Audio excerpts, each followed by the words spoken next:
Look at this, Spags and his new setup. I mean, I even see a Christmas tree, not only new, but seasonal.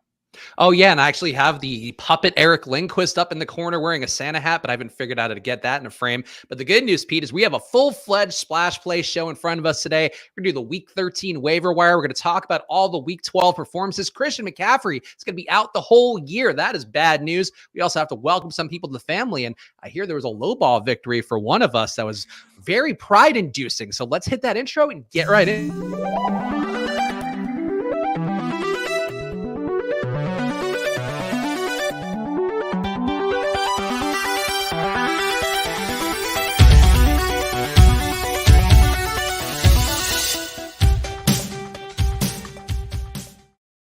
Hello, everyone, and welcome to another edition of Splash Play, the fantasy football podcast for every game under the sun. And once again, I am Chris Spags, joined by your friend and mine, Peter Overzet. How are you doing, Pete?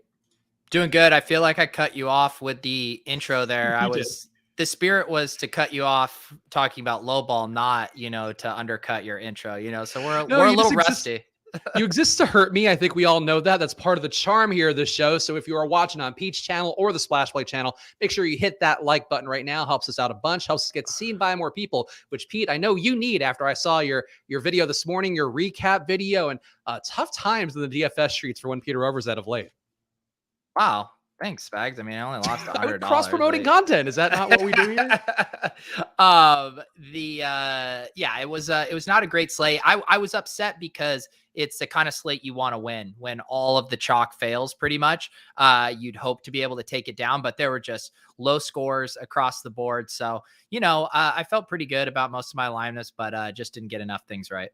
Yeah, all you can do is improve week by week, and that's what Pete does on his shows, and of course what we try to do here. So again, make sure to follow at Splash Play Pod so you'll know whenever we're doing an episode. We are back on our usual schedule, so we'll be doing them Monday, Thursday, Friday, 2:30 Eastern, so tune in then. Of course, also make sure to go to footballoutsiders.com/subscribe. It's 99 cents a week on there. We'll get you all the data that they have going. DVOA is a big one. Defense versus receiver is one that I look at a lot. Try to figure out things on showdown slates in particular, so go check that out right now, footballoutsiders.com/subscribe. And Pete, let's talk about some of the Week 12 snap takes, including the news that came out right before the show. Christian McCaffrey, real downer year if you picked him up in best ball, season long, whatever the case may be. He has not lived up to the hype. Now he's out for the rest of the season with an ankle injury, and I saw Field Yates tweeted out, this is the McCaffrey actually has only finished 6 games, started and finished 6 games, and Matt Rule's 33 as the head coach of the Panthers, and that's not the kind of play that's going to win people a lot of money, Pete, in DFS, and might not be good for Matt Rule's career.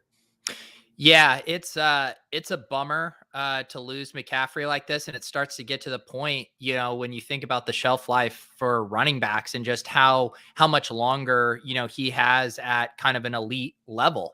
So yeah, it's a bummer. I mean, pretty much everyone has already crowned Jonathan Taylor as the 101 next year, which I agree with that take. But now you really start to wonder about McCaffrey. And we kind of see it with Saquon, who I would say is kind of the other, generational, running back prospect we've had that has just never seemed to be able to get back to full health and kind of perform. So it's a weird, combination where McCaffrey was this unicorn in that, while a lot of teams shifted to a committee, they were still using Christian McCaffrey as a 25 plus touch back in the receiving game, on the ground, a goal line role. And now we don't have him again. And I think we'll have to check in with our dynasty football bros and to see how they're ranking him kind of on a longer time horizon. But I think it's an interesting discussion.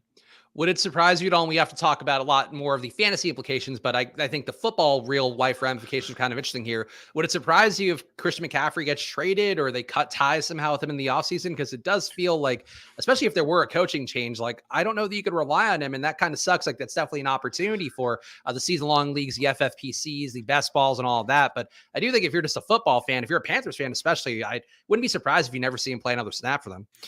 Yeah, I guess the question is who is going to kind of take on his contract, right? Because was it last year he signed that 4-year, pulling it up now, $64 million contract. So, the league continues to get a little bit more savvy as far as de-emphasizing the running back position and how much they're willing to pay these guys. So I'm sure there still would be some donkey GM out there that would be pretty excited to, back up the truck for McCaffrey. But yeah, it's an interesting conversation. I'm not sure how that would play out. And the man who some are dubbing the new Christian McCaffrey, and I know this has been one of Pete's guys, Eli Mitchell, though, again, I did watch your show, Pete. Actually, the first thing I have to say, I got my TV mounted in the basement here, the big one, had a real adult man come over and install it, because Lord knows I don't trust myself to put up a 75-inch TV. Your show is the first thing I watched, and I was disappointed to hear you didn't play Eli Mitchell once again, when he has been this guy you talk about every week, and I feel like he just never makes it into your final lineups. Yeah, so I didn't get into it on the show this morning. I talked about it last night, but I had him in some of my lineups. I didn't start my lineups with Eli Mitchell, but he was going to be my late swap guy. And then there was this tweet, and I don't know if you saw the tweet that came out, and it was like Eli Mitchell, they're doing their final snaps of warmups, and they're like Jeff Wilson and Trey Sermon are out there, and Eli Mitchell is standing to the side.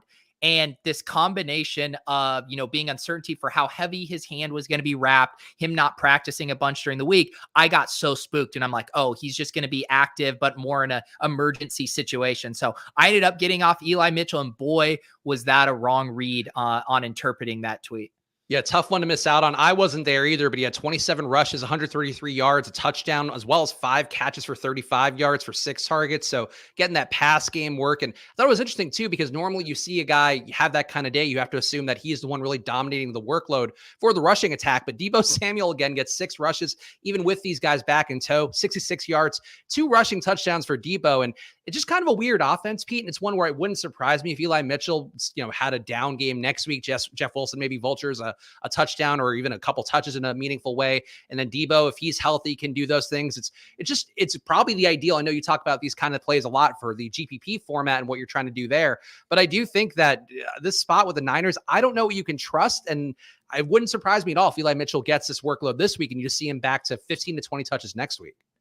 I feel like I've started to see enough that I'm willing to trust him. I mean, they hadn't even been throwing to the running back much at all, much less when the guy, has his entire hand wrapped and just broke his finger or whatever. So the fact that he was getting catches in those circumstances, and the fact that they have zero interest in using Trey Sermon.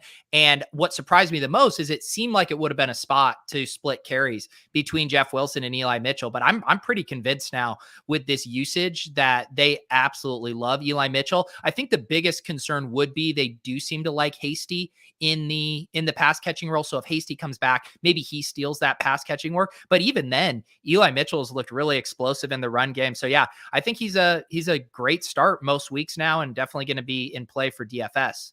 Yeah, if you got him, I think in a season-long league somehow, if you picked him up off the waiver wires when we talked about him many, many weeks ago and held on, certainly a guy that you got to ride out, but definitely an interesting play, and maybe the workload does stay here. Guy that the workload won't be staying for in that same game, though, is Dalvin Cook. He'll be out the next few weeks with a dislocated shoulder. Adam Thielen also scored 2 touchdowns there, but the Dalvin Cook news is going to be a big one and really tough overall. If you had those top picks in the draft, and in basketball, I know, Pete, we're not legally allowed to talk about it, but we could talk about the concept behind it. Derrick Henry going out, Dalvin Cook going out, McCaffrey going out, just kind of brutal down the home stretch here. And I guess the question I would have for you, I mean, it's pretty obvious. If Madison's available in your league, pick him up. But do you think this hurts the offense overall, or do you think just kind of keep humming as they have? Yeah, I think it just keeps humming. We've seen Alexander Madison be a pretty good one-for-one replacement. And, we were talking to a Reef too, that Madison's actually even been a little bit better as a pass catcher than Dalvin Cook. So I think they'll be completely fine.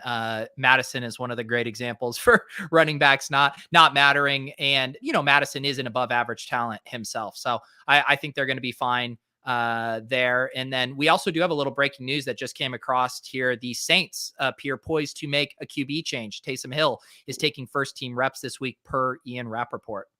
If I guess after they paid him for the second time within the span of 12 months, you got to start him. But interesting one there. And do you have any takes on that one right away? I think they're playing the Cowboys next week, right? Yeah, I mean, I'm very excited about this. The Saints have been one of the most boring, disappointing fantasy teams. And, we know Taysom Hill can run, and he's going to immediately be interesting as a DFS play. And I'm actually curious what his salary is this week, because I just did my first look show and didn't even take a peek. Well, it's a showdown. That's why. Thursday Night Football showdown. Oh, yes. There we go. So that'll be interesting. But yeah, we saw him support Michael Thomas and support, Alvin Kamara played well, even when Taysom was quarterback. So yeah, it has to be a plus for this offense. They need some kind of, explosive element to it. And Taysom Hill can bring that. Yeah, I think not great for the running backs. I'm getting a ton of checkdowns with Trevor Siemian, but certainly going to be an interesting fantasy play. One for showdowns, honestly, depending what the price tag is. And I'm not sure if those price tags might not be out yet for Thursday Night Football, but as long as it's not egregious, I feel like Taysom Hill probably would be, for me, a 100% play against the Cowboys, who've been known to give up good games time and time again, including Derek Carr this last week. So I like Taysom Hill a lot, and I'm sure we'll talk more about that on Thursday. Other items here from week 12, we got to talk about Leonard Fournette. Pete, in your low ball lineup, of course, he was an anchor, but he went for 17 rushes, 100 yards, 3 touchdowns, 7 catches, 31 yards, and a TD as well, and 8 targets, 47.1 fantasy points. Tampa Bay wins 38-31. And I know you've not been a believer. Your pal, our pal, I'll say Pat Kerrane, also has been certainly backing other running backs here. But at a certain point, do we just have to agree that Leonard Fournette is legitimately a superstar fantasy back, at least? I will not say a superstar fantasy back, but I was, if you were watching my show this morning, I thought it was a very big process mistake to not have Fournette in my player pool, just knowing that I love these leverage spots when chalk is condensing and everyone was playing Brady and Gronk and Godwin and Michael Pittman. And so this was an awesome spot to play both of the running backs in that game. And Fournette was, very, affordable at 6,800. So yeah, from a GPP process standpoint, I was pretty upset at myself. I still think the other kind of feather in his cap, and it's actually the controversial thing here, although not controversial, Gio Bernard played 1 snap. So enough only to not get 20 points on my low ball lineup.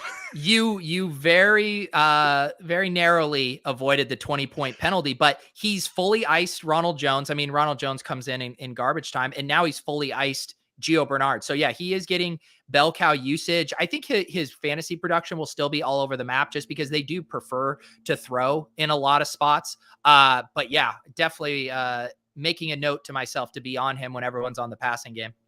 And also, I feel like while we're talking low ball, I mean, I'm very, very happy to get a win here, though the chat barely squeezed out a little bit ahead of me. And obviously, that's not what you're going for in low ball. But any observations for low ball this week? I feel like just us getting one guy every week who has been breaking the slate has really been something that I agree with your take on the process and all that. It's just amazing to me that we are getting these guys in every week. And our one goal is to build shitty lineups.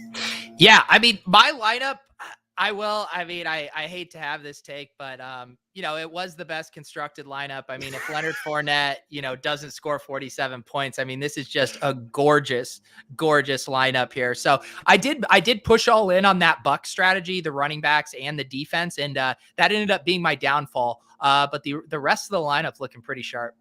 Yeah, it's honestly, you are getting pretty good at low ball. Of course, we will be doing that again this weekend. What happened in the other? So something for everybody else out there. Somebody initially joined the low ball league that Pete made for us. And then what happened in that one?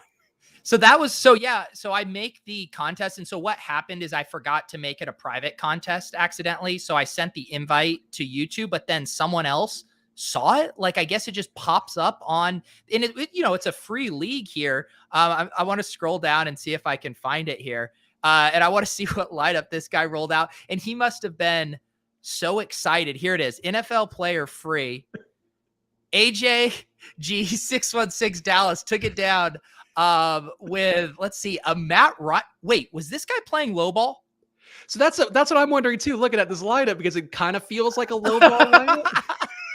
I can't tell now. It is really hard.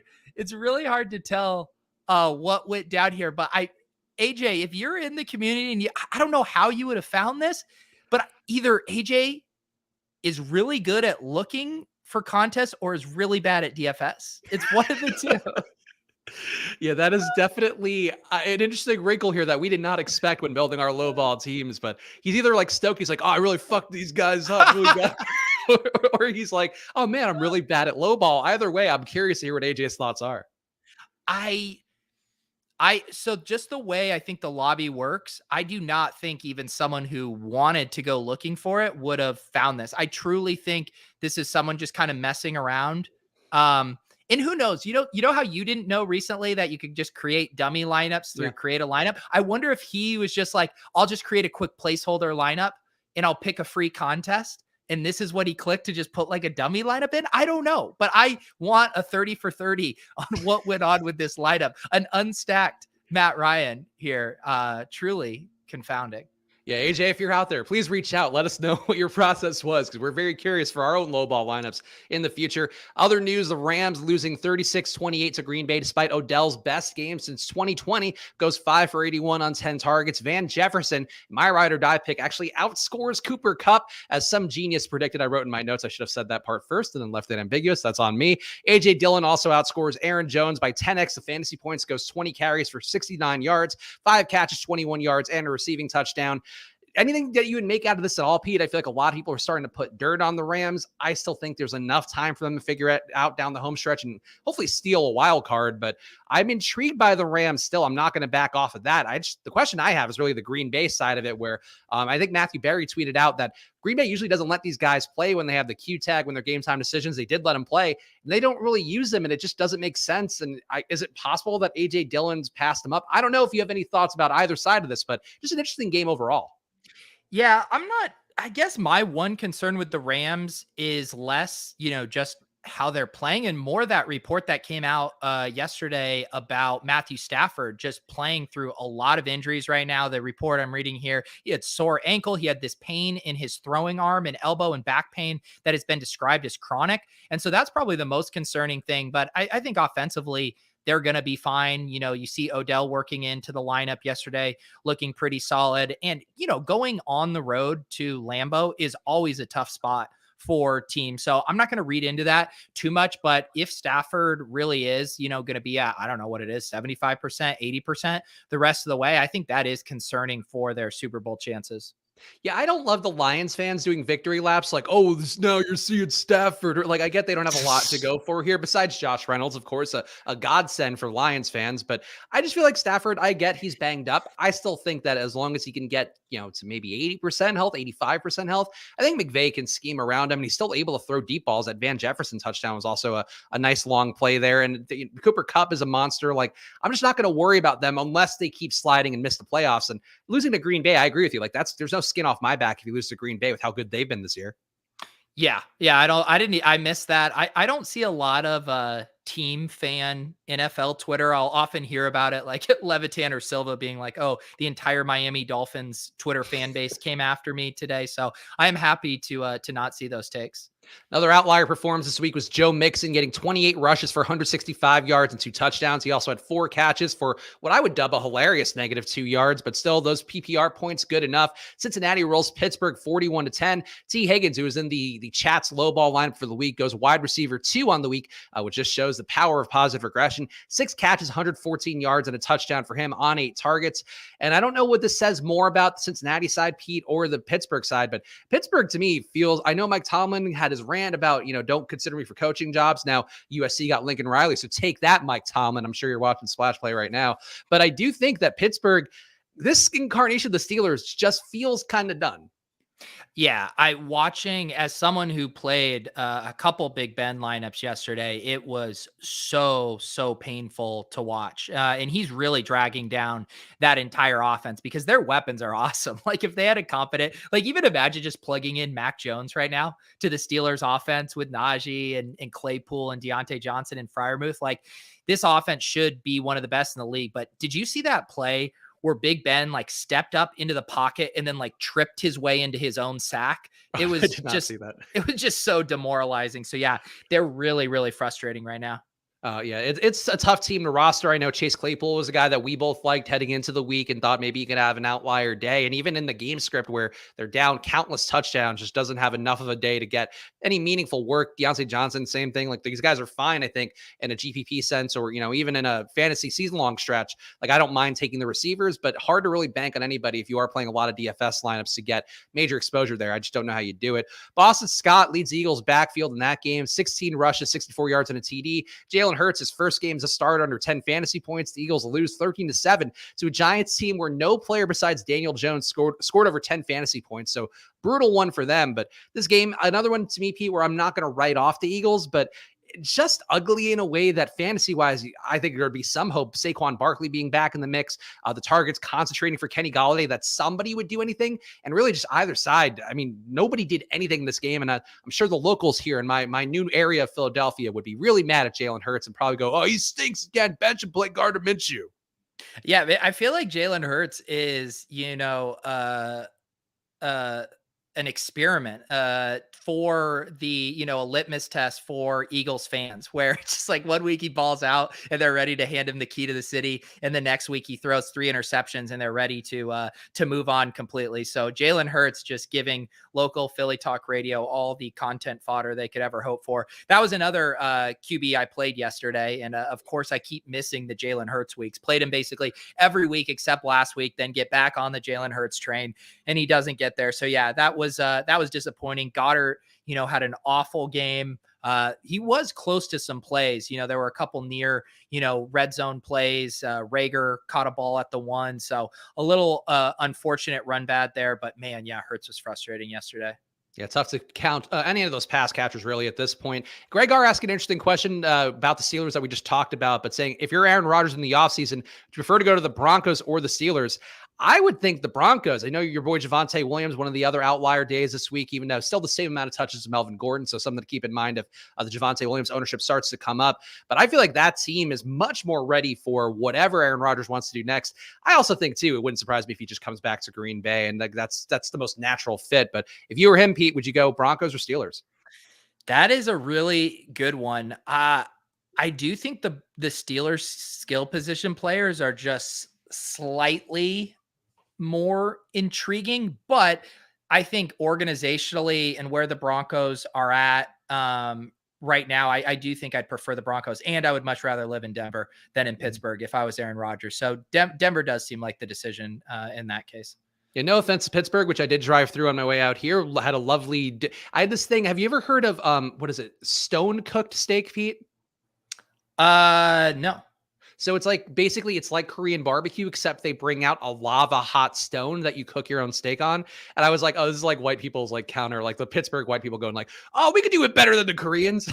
They got it out there, but it's basically like you can't touch the stone because it's like incredibly hot, and you just cook little like slivers of steak on it. And honestly, pretty good, but I hate any meal where it's like, why am I doing the cooking? I'm paying the professionals to do it.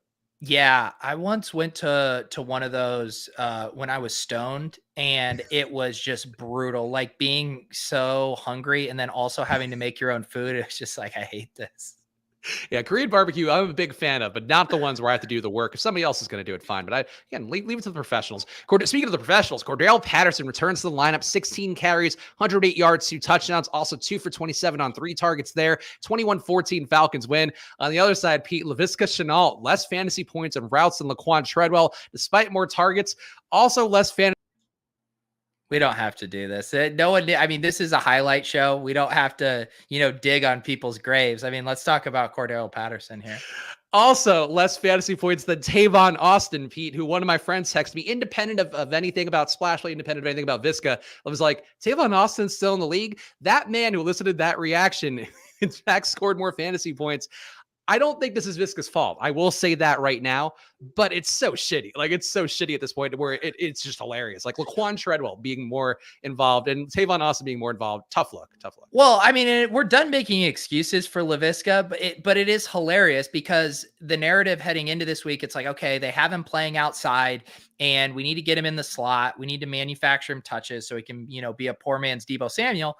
Then he moves into the slot and now he's not playing in 2 wide receiver sets. They're using Marvin Jones and Treadwell in 2 wide receivers. So he's only on the field in 3 wide, and they're not running a ton of 3 wide sets. So now he's like minimized again, even though he's in the role where we want him to be. So it's just like, what are we supposed to do with this guy right now? It's just not happening. If he were the wide receiver 3 on the Niners, like, I think I would buy in then. Like, if they were doing some jet sweeps with Deebo and him alternate, like, that'd be an amazing spot for him. And unfortunately, one that I don't know how that's going to happen, but I hope something works out for him because it's just sad. I think, like, really. Well, it is hard to untangle, poor coaching, team situation versus like, it's probably a little bit of both. Like Visca probably just isn't quite as good as we want him to be, but he's also in an awful situation. And yeah, we have Deebo out now for what's going to be probably a few weeks with this groin injury. I bet Kyle Shanahan would do a pretty good job scheming Visca the ball.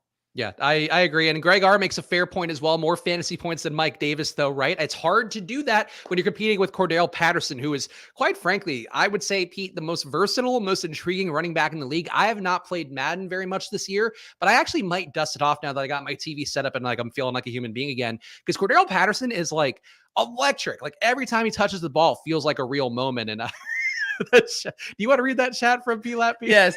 I don't think the Tanya Harding move on Agnew is enough. I think he needs a whole Saints bounty system for everyone in the offense. It's fucking whack-a-mole. You know, you take out Agnew and then there's Treadwell. You take out Treadwell and then there's Tavon Austin. You take out Tavon Austin and they sign, you know, Lord knows who off the street. Yeah, it is brutal for poor Visca. And I honestly am, it's getting to the point now for me where I've enjoyed victory lapping on you, just mocking you at every turn, where now I might just be contrarian and just root for Visca really, really vociferously moving forward as you bury him, as all the public will, I'm sure. I can't win either because I got shamed this offseason by Davis and Pat for not drafting him enough. I posted a screenshot of my exposures and I was at like 6%. And they're like, oh, you're not drafting enough Visca. So it's just like, I can't win anyway. You know, I lose with you, I lose with them. You know what? We have fun along the way, and that's really what matters. That's the real win for us. Pete's going to get the Flash Play stream shut down for Bounty Gate. Only pro wrestling clips get us shut down here. Everything else, we remain uncanceled thus far. That seems so long ago.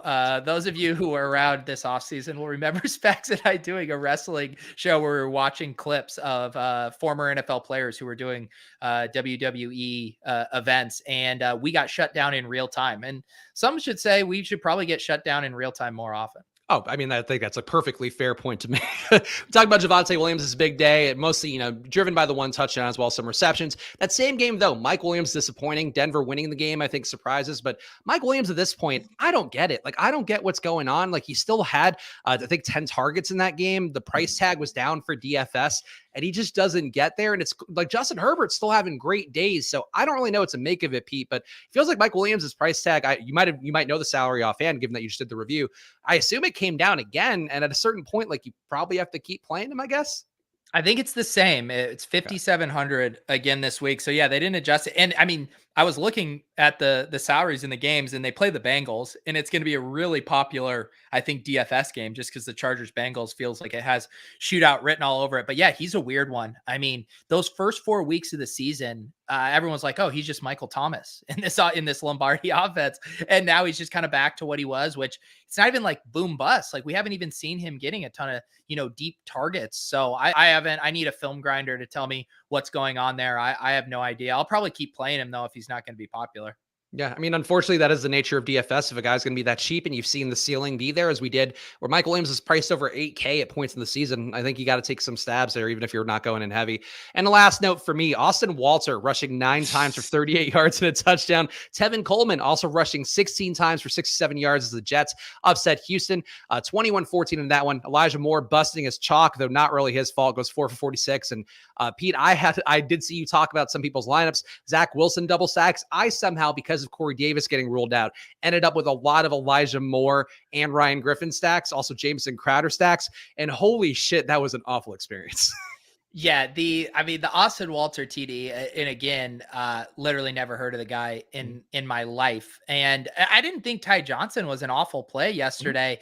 And he would have been an awesome play if he got the, 9 rush attempts, 38 yards, and 1 TD that Austin Walter had. The thesis of the play would have checked out pretty well. So yeah, can't trust these teams that want to have a 3-way committee at running back. And as somebody that did, I know it's illegal, Pete, but I did get a lot of Tevin Coleman in best ball. So it's great that he's finally coming through week 12 when I'm grossly eliminated, I think, from every single version of best ball I did. Pete, any other news for you here? Or do you want to go to either Welcome to the Family or the Waiver Wire Snake Draft? Let's see here. Yeah, I think it's probably best if we do Welcome to the Family first. All right, so is it time to play the intro? Welcome to the family, CD. Chepale, what balls on this guy, Amaro? Shit, he's gonna take an eternal dirt nap any one of these days. Get out of here with this shit. Lauren the Ferrari, back in my garage. Welcome to family. I'm gonna welcome you to the family. Get in here, get in here.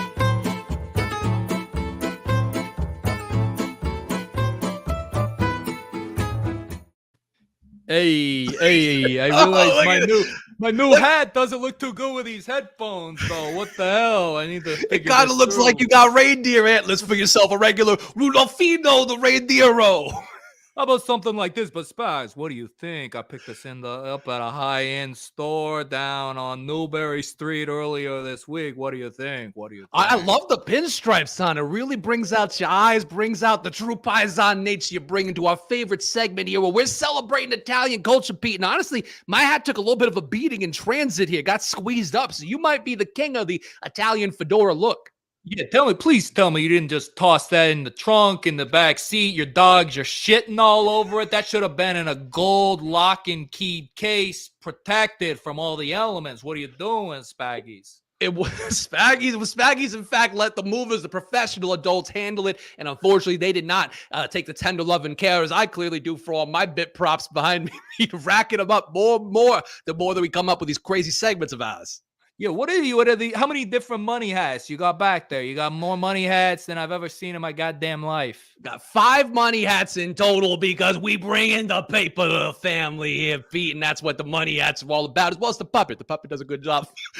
He's bringing to the equation. Please don't break character to talk about the puppet, okay? He's been part of the family, people. We got to welcome some new guys, the family, some guys that earned their bones this week. And this is a guy, Pete, honestly, we might have inducted already, but I think he needs to be back in the mix. Cordarrelle Patterson, or I'm going to call Sweet Pat, because he reminds me of a beautiful cheesesteak from Pat's Cheesesteak over here in Philadelphia. The real Italians, of course, of Philadelphia that I'm now surrounded by, and also simultaneously somewhat afraid of as a New York Italian. They're bringing great things time and time again, and that's what Cordarrelle Patterson does. He gives you the whiz with it on every single play he does. Touchdowns on touchdowns. He makes Mike Davis one of history's greatest running backs look like an absolute joke. My own. It's a classic Spaggies move to induct a guy we've already welcomed into the family. We gave him a 9-course meal already, okay? We just brought him over little cannolis for dessert. We even cleaned off whatever little frosting was still on his lips, and we gave him a kiss goodnight. And then you say, come in, welcome to the family. Anyone else you'd like to induct? Maybe Tom Brady's? You want to tell Tom Brady's to come into the house, Spaggies? Again, I think the Spaggies over here definitely gets confused by the bit. I think we view it differently, where I think we can welcome the same guys every week if we so chose, because that's sort of that's what family's all about. You keep getting welcomed in, you get your kisses on the head. I don't want to take your bit, Pete, but I don't want to I give kisses both sides of the cheeks. Well, it just look like, I get it. You have fine taste. You know, you're walking down the street, you see a beautiful lady and you get the hots for her. But I like to go and dig for the true gemstones, the true vagrants, the off the beaten path boys like Chris Myrick for the New York Giants. This guy scores a touchdown from Danny Dimes. Everyone's like, where's my Evan Ingrams? Where's my Saquon Barkley's? No, it's Chris Myrick season. All right. And this guy is so special. He's just 300 pounds of pure mass, pure football prowess, and boy, would I like to take off his helmet and stick my tongue right down his throat and tell him, welcome to the family. When you mention Chris Myrick's name, you know where I feel something Peter Meyer dick, huh? I almost went there, but it felt like a little low-hanging fruit, if you know what I mean. Just like Chris Myrick, huh? But Pete, you want me to dig deeper for somebody? I'll dig deeper for a guy. He's been kicking around the crew for a while. He's finally been promoted to capo. Tavon Austin, welcome to the family. It's just so great to see you performing as the true wide receiver 1 of the Jacksonville Jaguars, the extension of the Jacksonville crime family, of course. We're so excited to welcome him in as well. But Tavon Austin's been kicking around for a while, Pete, but maybe he's finally found a role for himself, found a home in Jacksonville, as any true diminutive wide receiver should. I like it. I also think you could have gone with Laquan Treadwell. You could have literally said any name of anyone on the depth chart other than Laviska Shenault, and they'd be welcomed in our home. Basically, everyone not named Laviska, come in. We're going to give you kisses. We're going to give you hugs. We're going to give you lots of targets. Nothing for you, Viska. Stay outside in the cold. And here's a little jacket maybe to keep you warm. Viska not even getting some finely seeded Italian bread like the pigeons do. He's, in fact, just getting air kisses blown his way. Not even getting real kisses when they blow it away and they look away in disgust. Here's somebody I'd like to give a nice breadstick to. That's Jawan Jennings. Jawan Jennings, welcome to the family. Some of us might have been tilting. George Kittle's not scoring. That's okay, Jawan Jennings. I love what you do. I love you score a touchdown. You look pretty good out there. I'm always like, is that Brandon Ayuk? No, it's Jawan Jennings. Come on down.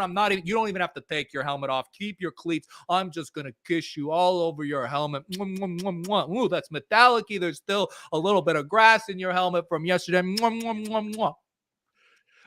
grass adds a little bit of flavor to the kissing, I believe we can all agree. And honestly, Pete, I did play some Jawan Jennings yesterday, double stacked with Deebo Samuel and Jimmy Garoppolo. Tell you what, the real Paisan in that group did not come through at all. Wait, did you just say you played Jawan Jennings in a double stack? With Jawan Jennings, Deebo Samuels stacked up alongside Jimmy Garoppolo. Is this truly a bid, or is this an actual lineup you did? Oh, that's one of the lineups I made using some different exposure caps. What the fuck is wrong with you? You're playing Jawan Jennings and DFS.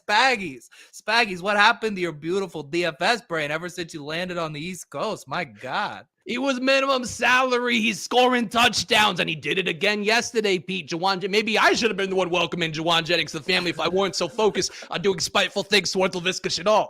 Well, it's also like you're just, trying to induct Hall of Famers into the Hall of Fame instead, welcoming true off-the-radar people like Dontrell Hilliard. Marion Deasy has a very nice suggestion for us. Spags, what do you say? Should we let Hilliard into the family? I mean, Dontrell Hilliard, another guy I had exposure to that I know old PD GPPs over here. He ain't PD overs this week. He's PD unders with his plays because he did not play Dontrell Hilliard, who Pete, I don't know if you saw this tweet. I don't always want to talk about my tweets here, especially when doing a character voice, but I did tweet that Dontrell Hilliard was a nesting doll that lived inside of Derrick Henry and got great engagement from people that are very smart and actually know what a Russian nesting doll is, as opposed to an Italian nesting doll, which is when your sister Maria is pregnant for the 5th time.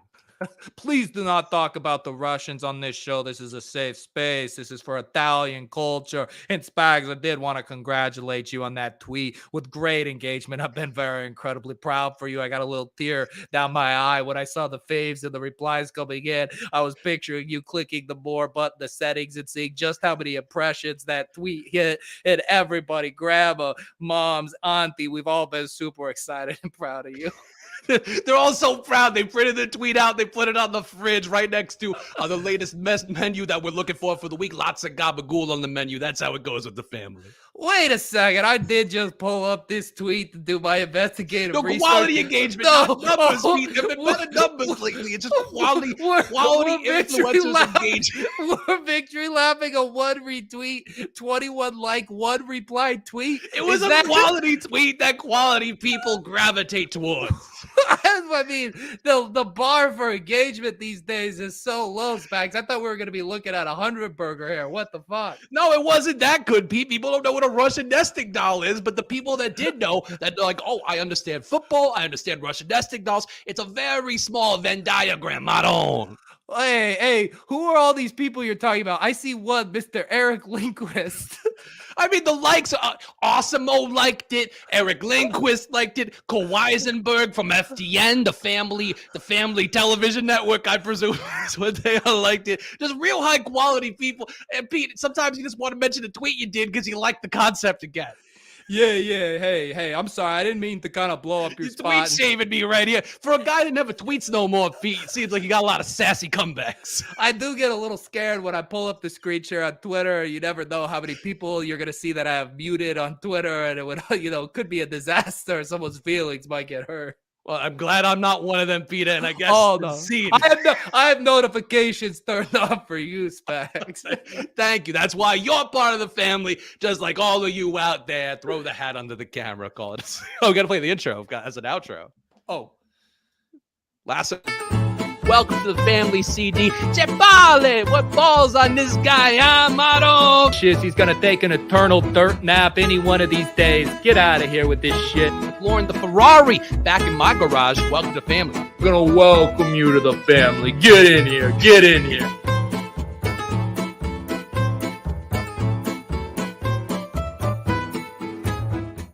I just want to wave every time.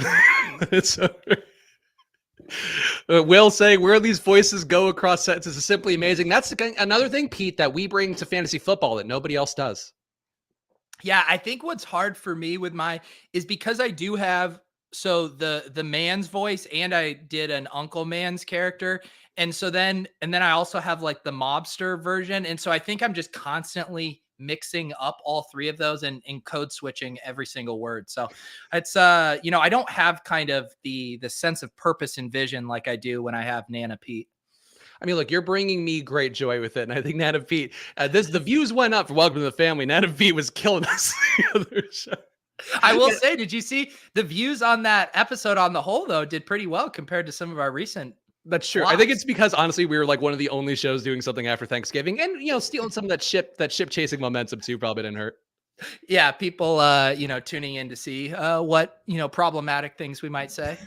That is true, but let's do a little waiver wire snake draft. Of course, before we do our ride or die picks for Monday Night Football tonight, Seahawks, Washington football team will be the matchup, but let's do the waiver wire. Of course, we're going to go round by round, pick out some waiver wire guys, maybe some obvious number one overall picks, though maybe Pete views it differently than I do. So I will actually take the number one pick this week, Pete, as I like to do when there's an injury right before the show.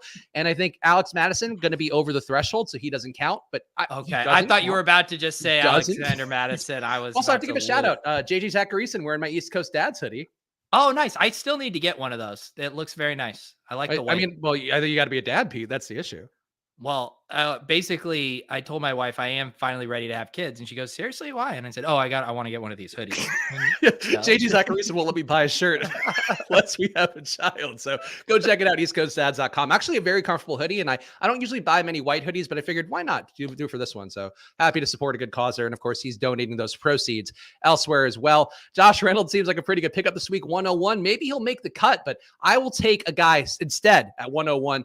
I think there's a chance this guy passed Chuba Hubbard in the rotation. I think Amir Abdullah is an interesting play, pass catching upside. There's been a lot of rave reviews. That face of shock on Pete really brings me joy here. But Chuba, I get the logic. He's done it before, but Amir Abdullah wasn't on the team then. I think he's an interesting 101 for this week's waiver wire snake draft. Yeah, first of all, I will just say I do think Abdullah is worth picking up. I saw JJ talking about the Panthers schedule, and it's actually pretty hard as far as run defenses. So you'd imagine maybe you see a little bit more Abdullah in the pass catching role. I don't know if he's a 101 type of pick, but I guess we kind of have to flesh out how strong this week is on the waiver wire. But I'll allow it. You were very excited. I did think you were going to do Josh Reynolds for the brand, though. Oh, no, honestly, I should have, but we know wide receivers tend to be a little bit overvalued, I think, in the waiver wires, whereas you get a running back, get some touches, get some PPR points. That's why Amir Abdullah is my guy. But Pete, you get back-to-back picks, so the world's your oyster. And if you take Josh Reynolds, I will come for you and everything you love.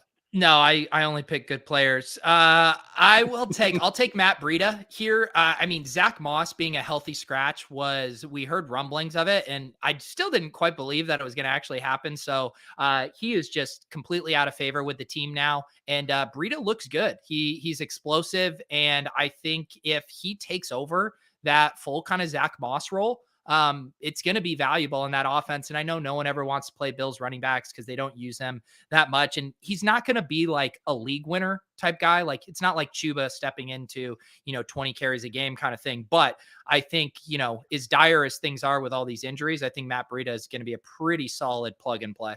No, I agree. I mean, he's definitely shown the fantasy upside before. Before we go into your next pick here in the waiver wire snake draft, I have to give a shout out to Marie Donyeezy as well as 22nd in Blue, who latched on to my desperate pleas for engagement on the show, and in fact retweeted and liked the tweet. So there we go. So now everybody getting to breathe in Dontrell Hilliard's greatness, and honestly, actually, he should have been my 101. Now that I think about it. He should have. But I'll let you have him. I'm gonna do a wide receiver. I'm gonna do Kendrick Bourne. He had the 2 touchdowns, but his kind of underlying usage has been good. He has at least 4 receptions in 5 of his last 6 games. And then, of course, 3 touchdowns in the past 3 games. And it does kind of appear like he's, past Aguilar as the kind of co-wide receiver 1 there with Jacoby Myers. So Kendrick Bourne looks really good to me whenever he's out there. He makes impressive catches, and Mac Jones just seems to be getting better and better each and every week. So now they play the Bills this week on Monday Night Football, which should be a high scoring game. So I'm very rarely picking up wide receivers in leagues because that's normally where I'm heavily concentrated, but I would not mind taking a stab on Kendrick Bourne. Yeah, I would say I haven't seen snap counts for the week because the Football Outsiders puts them out on Tuesday. So definitely part of my process is looking at those and going through one by one. But if the snap counts up, I think it's one thing with Bourne. So I would double check that because last week he was actually getting a lot less routes than Aguilar while still having a great day. But that's just me putting a caveat on it. And of course, plugging the brand footballoutsiders.com/subscribe. Yes. Pick is over to you though now. It is over to me. So I will take. All right. So I think I will take the guy. That I just mentioned. Dontrell Hilliard. Actually picked him up in the league that I'm dead in the water on, but I had Deonta Foreman. I felt like Hilliard was the better play. Another guy though, getting less snaps overall than Deonta Foreman, but Hilliard's looking explosive. I mean, it's hard to not see that 63-yard run and get some sort of feeling over it. But the pass game worked. The fact that Tennessee, quite frankly, running pretty bad right now. I don't think that's going to get any easier for them with AJ Brown out at least the next few weeks. So Hilliard, I think there's a lot of game scripts that could benefit him. And the explosiveness, Pete. I mean, that one play is one you could point to, but like every single play, we talked about Tony Pollard and how he looks versus Zeke on the Ship Giving show. But I do think that's kind of the same thing with Hilliard, where you see Foreman, I get why he's kind of gotten as many chances as he's gotten, but Hilliard looks kind of like a beast, just a little bit too small to get a full workload. Yeah, no, that was all nice. Are you going to do your real pick? Because Hilliard's owned in 76 or only available in 76% of leagues. Are we going to really? Oh, so the rules just only apply to me, but not you. I mean, I did think that was inspiring. It was nice to have that bonus content on the show, but I am waiting for you to make a real pick. You son of a bitch. I mean, Even Tevin Coleman isn't over 80% available. How is that possible? I mean, if you want to all of a sudden loosen the rules, that's fine, but you need to tell me before, because I think Dontrell Hilliard would be the clear 101 otherwise. You think I'm taking? All right, if he's available in your league, take Dontrell Hilliard. If he's not, take Boston Scott, who weirdly got more carries than Miles Sanders yesterday, remains in the mix, even though Miles Sanders has been available and playing games. So he does apparently available, according to Sam Wallace's article over at Rotoviz, 82.7% of leagues, Pete. So just where we need him to be to make him a pick. There you go. Congratulations on playing within the rules. I do appreciate that. You son of a bitch. And then I will also take a wide receiver here who is not Josh Reynolds, because Josh Reynolds probably owned in 99% of leagues, you'd think. I would say this guy, though, should be owned in more. Russell Gage, available in 81% of leagues. I don't know that Calvin Ridley's coming back this year, but 18 fantasy points yesterday from Gage. Solid day for him. Seems like the targets are there. I don't have a ton of faith week to week, but if you're in a tough spot here, I feel like he and Josh Reynolds, 99% of Josh Reynolds, probably really strong wide receivers to pick up this week.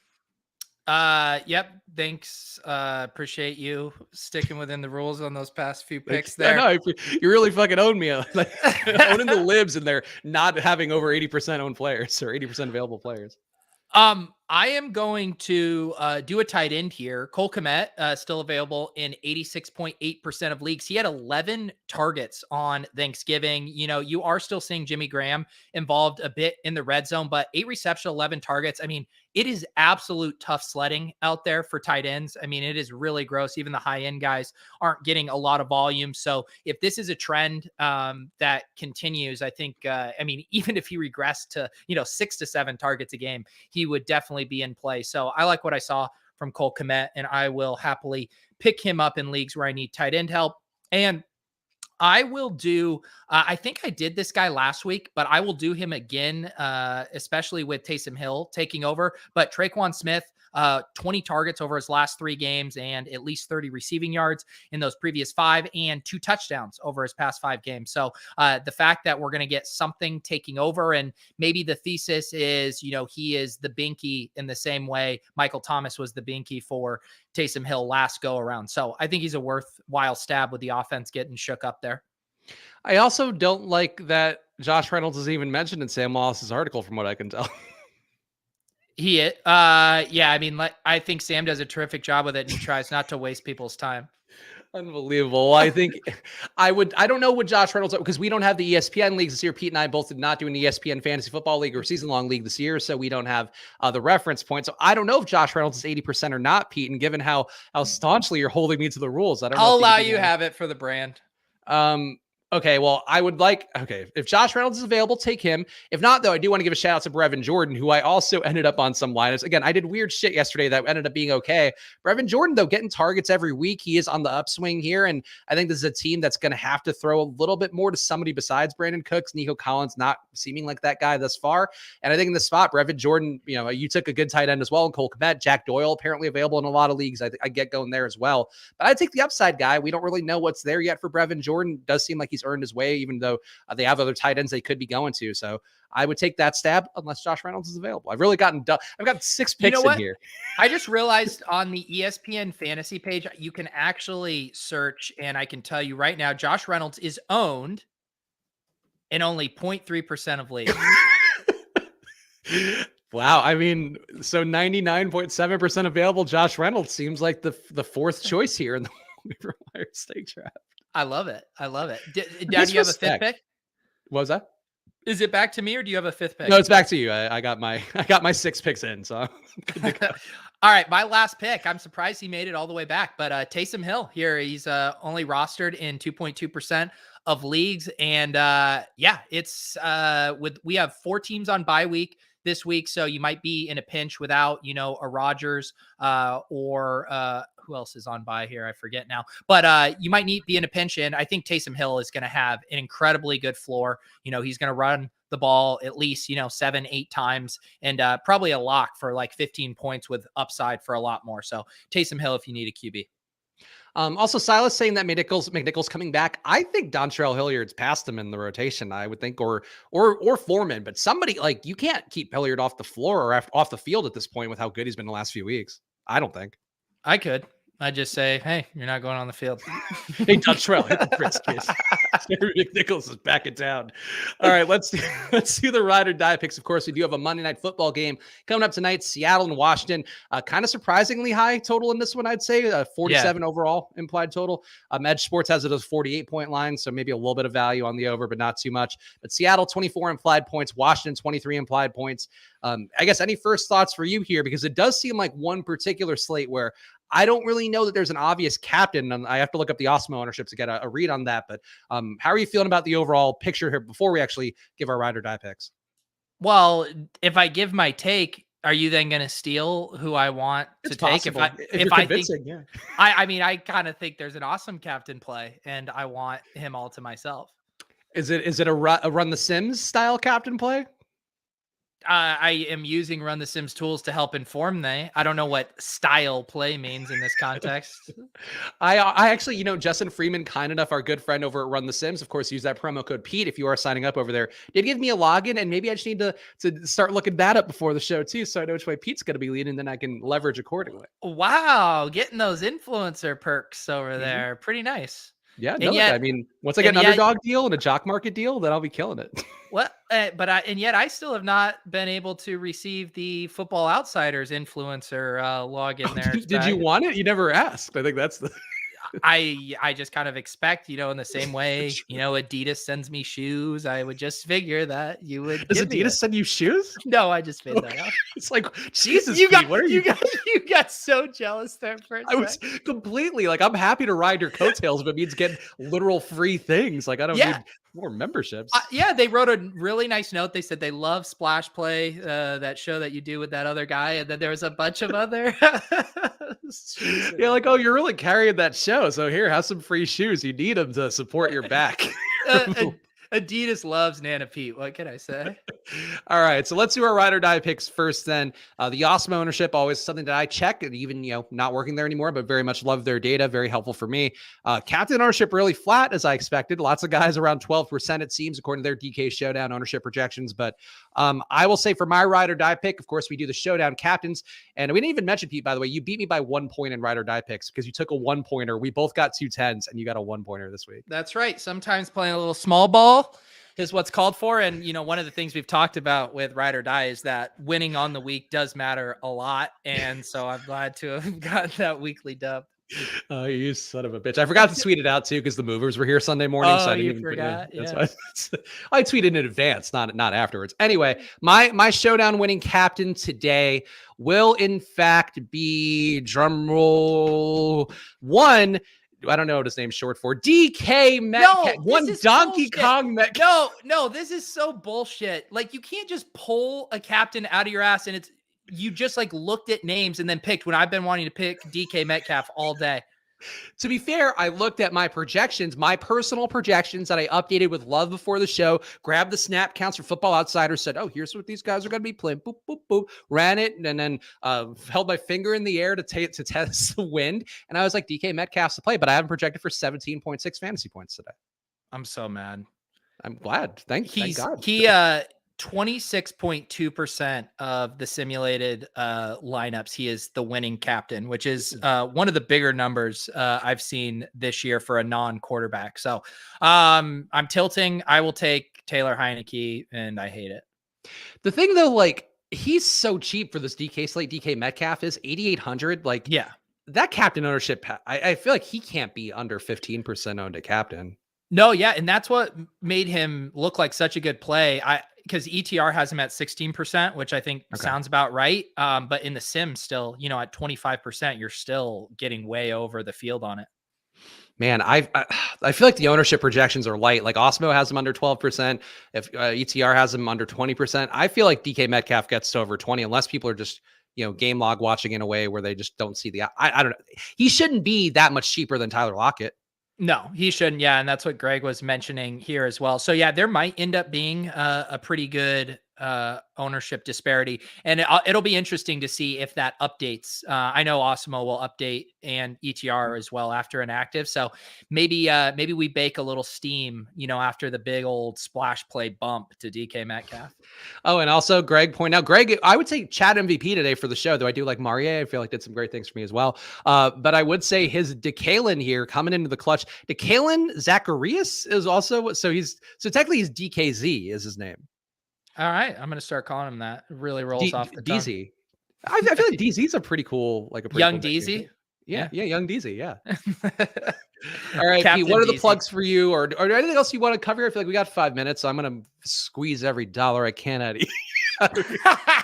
No, don't even pin it like that. You've admitted before that you have an OCD that it pains you when our shows aren't exactly an hour. Not exactly an hour, at least an hour. Because I want to give people, I want to be like, we punched the clock, we hit an hour. If you punch the clock at 55 minutes, you don't, do you even get paid? That's the question. Oh, well, lately I haven't been Spags. What was your question? I don't know. You just want me to vamp do you have anything else for your OCD? Actually, chat questions. We haven't done chat questions in a while, so I feel like we could also build a lineup. You want to build a? Yeah, let's build a lineup. Let's build a lineup, and if the chat has any questions, drop them in, because we used to do a Q&A segment, and then we just stopped doing it, and I do like the idea. Also, have you heard of the Twitter Spaces Spark program, or are you already getting paid for it and I don't know about it? No, what's the Spark program? They pay you $2,500 a month to do 2 Twitter Spaces a week, and I would desperately like to get into that ecosystem. How do we apply? I was looking up how to apply. I don't know. I know you started doing Twitter Spaces. I saw because I feel like this is one of the things that I haven't done that I was like, should we be doing it? And I know you have an aversion to Twitter live video, but yeah, Twitter Spaces is apparently paying people for that program. If you search it, you might be able to find it. All right. I am going to we'll try to look into this. Yeah, looks pretty good. I would be happy to do, like, we do live video shows. Like, we got to present. I had to fucking spend hours figuring out this thing, literally breaking the electricity in the room, trying to get things maneuvered the right way, like an idiot, because that's what I am. But I think Twitter Space is paying money for people to do that. Like, sure, I'd take that money in a heartbeat. Twitter Space, like, I could go on a walk while doing Twitter Spaces, I mean, the you'd be in the sauna. I wouldn't want to bring my phone in there. I got to protect it. All right, let's build a lineup. I'm picking out a contest. Let's see the dime time. Super FF Doom saying Swolecasts have hard outs, SP has hard ins. Yeah, that's when you do these different shows with Pete. There's a little bit of hard in, a little hard out for everybody. All right, we're going with the $5 single entry here. Feeling pretty generous today. So if we're doing single entry, it's DK Metcalf captain's the first move. Yes, it is. That is exactly what we are going to do here. And if we're doing that, we're going to do Russ. We're just going to toss Russ in here. We're not going to overthink this. Yep. I think that's some of these chats are amusing. Silas here is saying to rip redacted. Who's redacted? What does he say? DK captain, Russ, Heineke, D. Eskridge, redacted F1, and Logan Thomas. I actually don't know who's redacted here. Yeah, Silas, sure. explain, please. So Silas wants you to use your crowns, not knowing apparently that you could be getting a dishwasher for those crowns. The second I got over, I ended up using my crowns, I think on the ship giving night, right? When we built a lineup. Oh, yeah, that's right. Yeah. And I felt really gross doing it. That was only because I was drunk. I'll never do it again. I used to pretty liberally use crowns for lineups too. And I'm like, well, I never know when I'm going to need to buy something foolish on the Dynasty store. Oh, Silas is referencing a format where he has D. Eskridge. Okay. Yeah. Got it. Yeah, D. Eskridge getting snaps. That's something to note. All right, so we got DK Metcalf. You put Wilson in. That's obviously a very logical correlation there. I'm gonna say DJ Dallas. I feel like he's my running back of choice tonight. I don't mind it. So right now we have started out. So I was looking at the most frequented lineup in the Sims, and it appears 25 times. And so far, our lineup matches that one for one so far. It's the exact same. So I am going to keep making selections off of it, and we'll see if you can follow in lockstep or not. I am going to add Antonio Gibson. Interesting. Okay. Also, DJ a dog, DJ a dog 3K. I don't know how we're saying this. Why do people hold crowns? I didn't know this until the LOL show a couple of weeks ago with Brian Hooper saying that he gets just fat checks from DK for not using his crowns. So like, I guess that's one reason why, but it's also, you could theoretically enter a higher dollar tournament that you wouldn't normally pay for. Yeah, or you could just like it as the ultimate flex in a way to tilt people. You know, I know people roll into this stream and they're like 100,000 crowns. Wow. Look at this guy, boy. It's aspirational. He must be really happy in life.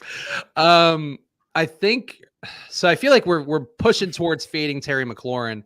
I mean, I feel like Heineke is the move here then.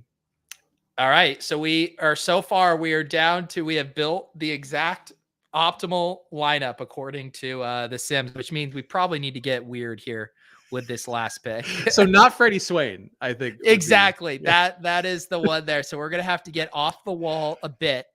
Let's do something really funky. Let's see. Let's do D. We'll leave some salary on the table. We'll leave 2,000 and go D and assume most people will build with Swain here. Yeah, I think that's logical. We don't have too many receivers in the mix. I think if Metcalf's going to be the captain, he's got to be pretty good to get there. So yeah, I think that works. All right, Spags, we made it past an hour. Your OCD is free. You can finally rest easy. Pete, what are you doing here? When's the showdown cram coming up on your channel? Yeah, I'll do the showdown cram around, I think I scheduled it for 7:40 tonight. So I will do it then.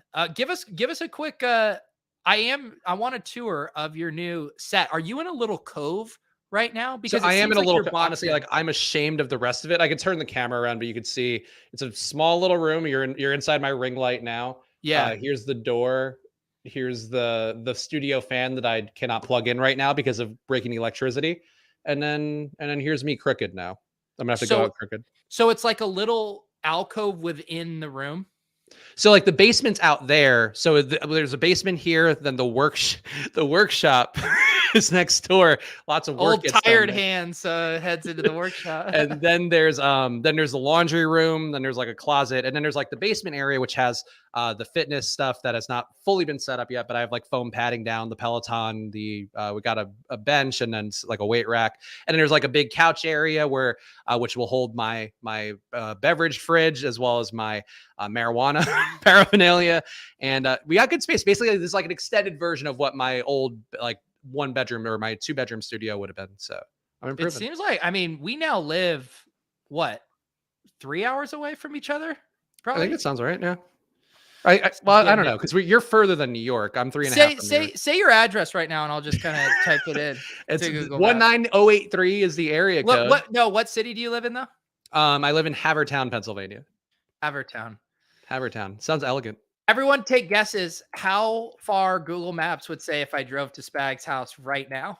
I think it's got to be like 6.5.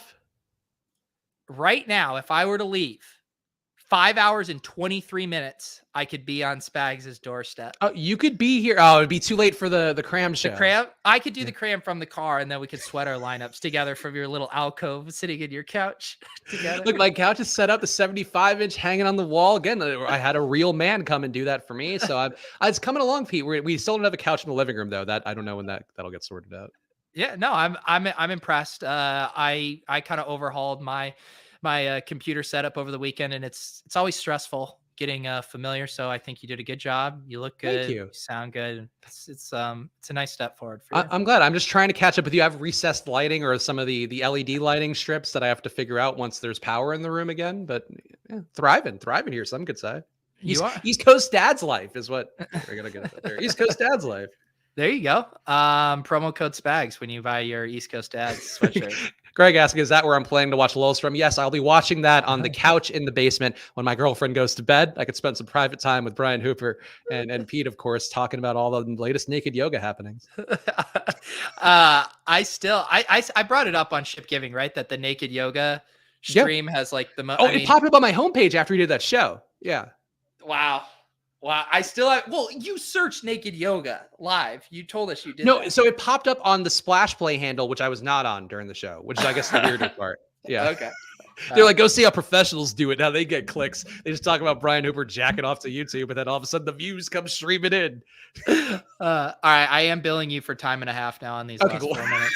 I'm glad. All right, that's it. Make sure to go follow at Peter Overzet, follow at Chris Spags, follow at Splash Play Pod. We'll be back Thursday, 2:30 Eastern. So come hang out with us then. And of course, make sure to subscribe to Pete's channel and the Splash Play channel, and go to footballoutsiders.com/subscribe for 99 cents a week is the package on there. And catch Pete coming up in a few hours. Unless he pops up here, Pete, I'll send you the address. You're more than welcome. Would you?